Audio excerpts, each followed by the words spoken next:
Guys, ito panoorin nyo. Sila kuya, ganito pala sila magtanim ng mga mamahaling halaman na to. Ayun pangalan daw ng halaman na yan golden palm. Golden palm yata. Nagkakahalaga daw ng mga 4,500 to 5,000 ang isa niyan. So yun yung mga tinatanim nila sa mga building. Pag nag-ano sila, nangongontrata sila sa mga building, tapos yan nilalagay na. Yan. Malalaki na pala pagka tinanim nila.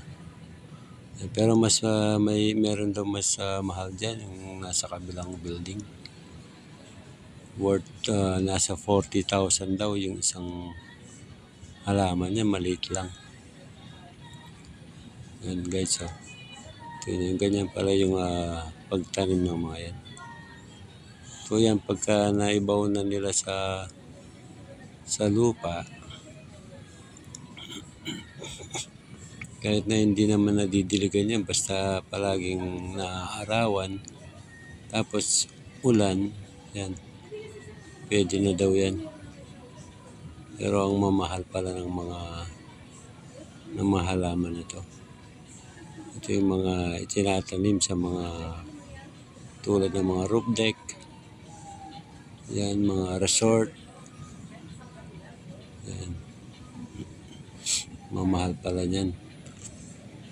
Yan, yung kabilang building tinuturo niya na mas mahal daw yung halaman doon na inilagay nila. Yan golden palm ang pangalan yata nito. Nagukay na si kuya niyan, medyo malalim ng konti. Tapos ibabaw na nila yan. Tatabunan nila ng lupa. Kahit hindi man lang diligin yan, okay lang. Basta daw naaarawan, tsaka pag umulan yan, automatic na madidiligan. Ayan na si kuya. Ayan. Bubuhatin na, hindi pwedeng mag-isa lang yung magbuhat yan, mabigat. Matimbang din yung halaman na yan. Ayan.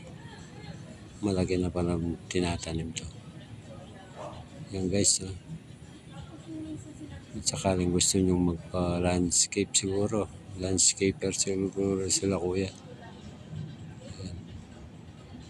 Pwede natin silang kontakin. Yan, ganyan lang tatanim, tapos babaw na nila yung tatabunan na nila ng tubig, ay ng lupa, sorry. Yan. Mabigat pala itong mga to, kaya pala mahal, tsaka maganda.